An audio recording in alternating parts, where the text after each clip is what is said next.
One of the biggest mistakes that a lot of executives make is not investing in their business network, not making the time to forge strategic relationships across the market, not networking effectively using tools like LinkedIn, not attending enough events, not actually having an overarching strategy to their networking, and in fact, forging those meaningful relationships that are going to pay dividends.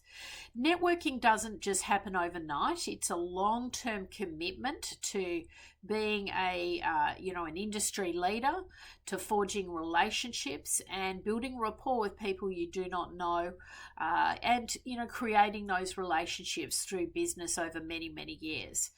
And the reality is it requires an investment. It requires an investment in your time. It requires an investment in terms of follow-up, and it does require an overarching strategy. And I think this is where a lot of people fall down. Um, Most executives these days, the common mantra is busy, too busy to do that, too busy to, forge those relationships, too busy to keep in touch.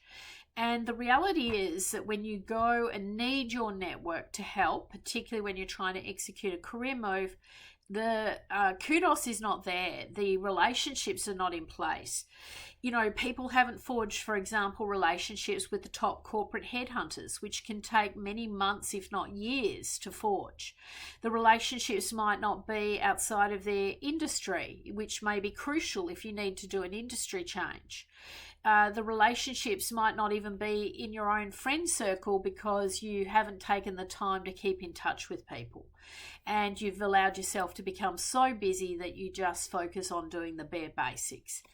Now, I think it's a huge mistake, and the reality is with technology and advancements and tools like LinkedIn, there's no reason why you can't be staying in touch with people, whether that be in social or business media, reaching out, using your thought leadership as a reason to keep in touch with people and stay on people's minds, making a real plan to go to certain events on a monthly or quarterly basis, pushing yourself a little bit outside of your comfort zone to go to different events that you normally wouldn't attend, setting up the right sort of strategy so that when you go to those events that you network effectively across the event, forge the right relationships, and then do the necessary follow-up and so on. It does require a commitment, but the investment is worthwhile. Over the years, I have made a lot of investment in strategic networking. I have a powerful business network. I regularly touch base with the key people in my network, and it comes back in kind. As a result, I get referrals of business. I get information sent to me. I get invitations sent to me. Every week, there wouldn't be a week that doesn't go past where I don't get at least 10 invitations to events, that I don't get invited into some of the most powerful and influential boardroom table conversations. That is an incredible honor, but it's come about through years and years of business networking and delivering results. So think about what your networking strategy is today. Think about whether your networking is delivering the results that you want. Think about where your circle of influence lies, and think about where you want to be. And I know quite a few years ago, about 10 years ago, I made this strategic decision that I did want to be more in contact with the board level. So needed to be connecting more in with chairs and non-execs. I needed to be socializing with them. I needed to be in the right circles for that to happen naturally. I needed to be doing the right type of events to come into contact with those people.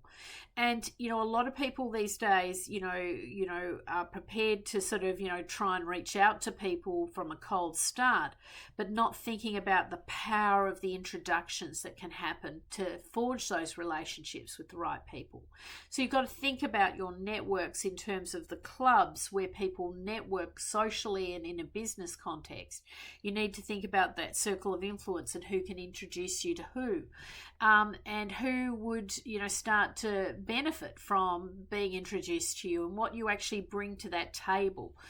Very, very important thoughts to get right, and it does not just happen overnight, and it does not just happen ad hoc.